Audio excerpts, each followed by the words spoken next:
வணக்கம் மக்களே, இது ப்ரோமோ உலகம். எல்லாரும் எப்படி இருக்கீங்க?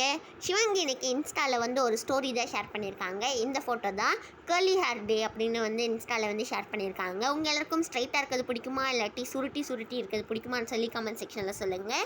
சிவங்கி பாடின வெண்சங்கோ பாட்டு இப்போ தான் ரீசெண்டாக ரிலீஸ் ஆகியிருந்தது.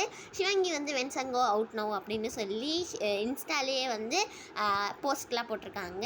சிவங்கியோட அம்மா கூட வந்து இப்போது சிவங்கி கூட மலையாளமில் ஒரு இன்டர்வியூ கொடுத்துருக்காங்கல்ல, அது இப்போ எடுத்த ஒரு ஃபோட்டோவை தான் இன்ஸ்டாவில் வந்து ஷேர் பண்ணியிருக்காங்க. இந்த வாரம் டாப்பு குக்கு டூப்பு குக்கு நீங்கள் எல்லோரும் பார்த்தீங்களா? அப்புறமா சுனிதா குகை வந்து இன்ஸ்டாவில் என்ன ஷேர் பண்ணியிருக்காங்கன்னா, இப்போ CWC ஷூட்டில் இருக்காங்கன்னு சொல்லி மீடியம் எசன்ஸில் சிவாங்கி ஹர்ஷவர்தன் இவங்க 2 பேரும் ஒன்றா சேர்ந்து பண்ண பாட்டு லாலா ஹார்ட்டு நிக்காலா பாட்டு இப்போ வந்து 4 மில்லியன் வியூஸ் வந்து இன்ஸ்டாவில் மட்டுமே தாண்டி போயிருக்கு மீடியம் எசன்ஸில். இந்த வீடியோ உங்கள் எல்லாருக்குமே பிடிச்சிருக்குன்னு நினைக்கிறேன். இந்த வீடியோ பிடிச்சிருந்ததுன்னா மறக்காமல் ப்ரோமோ உலகம்க்கு சப்ஸ்கிரைப் பண்ணிக்கோங்க. அப்படியே பக்கத்தில் இருக்க பெல் ஐக்கான் அமைக்கி இந்த வீடியோவை லைக் பண்ணிடுங்க.